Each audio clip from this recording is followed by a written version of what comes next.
Time check, 9 o'clock in the morning. Ayan, suba muna tayo guys. Para makapag-exercise tayo. Alright.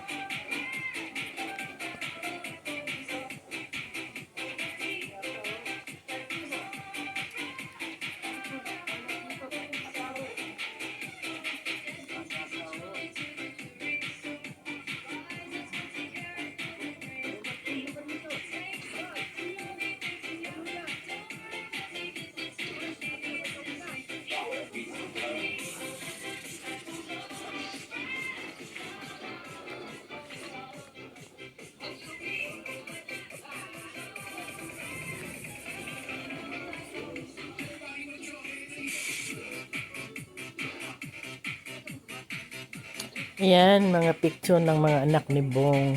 Yung yumaho na siya. Ayan po. Graduated na po lahat. Yung isa nasa Australia, yung isa nasa Saudi, sa Dubai. Isang nurses, isang teacher. Tapos yung si Rosbin ay tapos na rin ng CNA. Ayan pong mga anak ni Bong.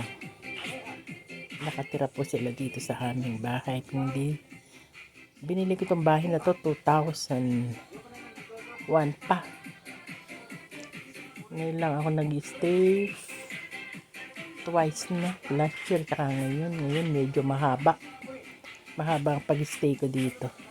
Kasi meron akong lalakaran na importante. Tapos mas gusto ko yung climate dito, malamig, hindi mainit. Hindi ko mukha sa Pampanga, Diyos ko, dahil hindi ko matiis ang init. Baka dito na lang muna ako hanggang bago ako umuwi ng US.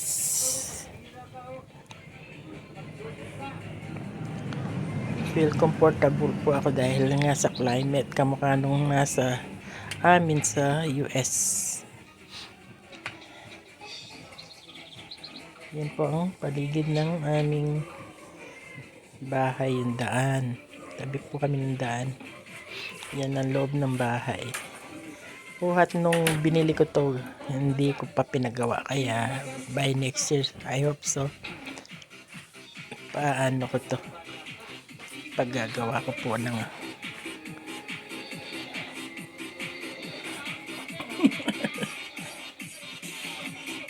business natin, paupahan.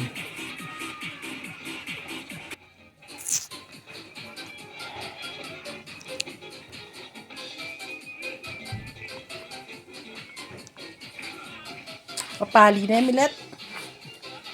Mapali kelwal na pero kaya kilo masyado na. Tapos na po ako nagsumba ngayon. Nung atsuka po, conception kanyan, Diyos ko. Pag-exercise. Yung pali ngayon, butik-butik nakapawas. Ay, nako po. Eto, nagre-relax zumba. Ay, nako. Napagod din ako, Milet. Nakakasumba. Ayan po ang aking tanghalian. Pinakbit, konting sinangag. Nagyan ko siya ng hipon at saka chicharon. Ayan ang pinakbit. Napakasustansya po niyan. Kahit konti lang kanin, mabubusog. At saka buko.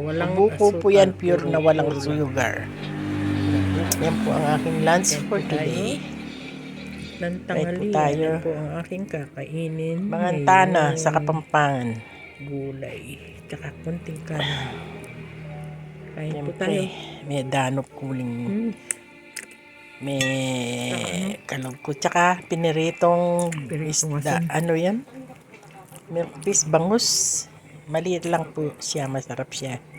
Kahit maliit. Bilaw na kong kasama ng pinakbit. Diba? Sarap kaysa karne ang kinakain mo. Naku po. Mas maganda ito. Hindi nakakatakas ng blood sugar. Kung konting kanin lang, meron kang carbohydrate. Tsaka maraming gulay. Ayan po ang aking lunch. Bukas naman ang luluto ko yung lumpiang press. Ang ibabalot ko po ay lettuce. Nanonood po akong TV. Ayan. Lettuce ang pambalot ko. Ayan po ang aking mga binili sa palengke. Yung namili po kami.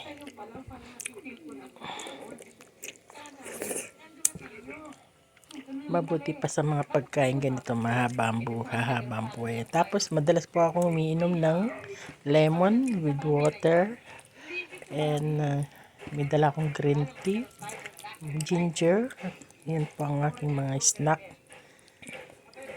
Pag umiinom po ako ng sa umaga bago kumain. Tapos Quaker Oats. Tsaka nilagang itlog. Tapo.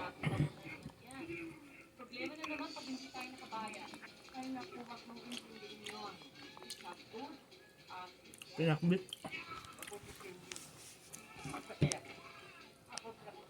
Kasi nangag na maraming bawang.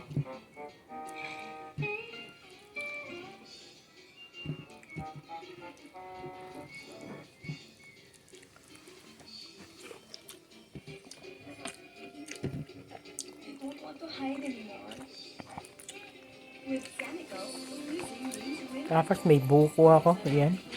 Doon po andun ko. Tsaka tubig.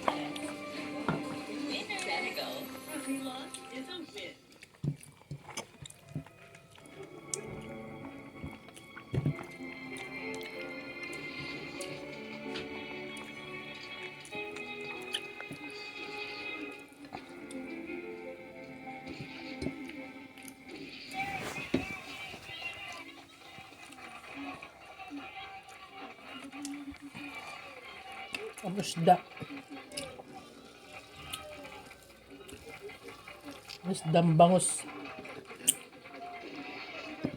Dahil bangus.